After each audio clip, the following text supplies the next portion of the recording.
I'm sick and tired of hearing about all of the radicals and the perverts and the liberals and the leftists and the communists coming out of the closet. It's time for God's people to come out of the closet, out of the churches, and change America.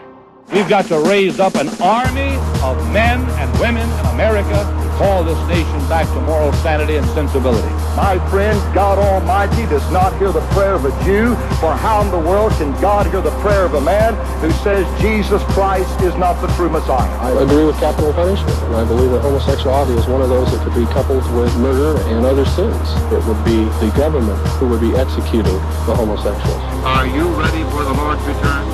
22% of Americans claim to be certain that Jesus is going to come back to earth sometime in the next 50 years. Speeding trains will plunge unsuspecting passengers into a black eternity as Christian engineers are snatched from the throttle. Personally, I think it's going to happen within my lifetime. Another 22% think he probably will.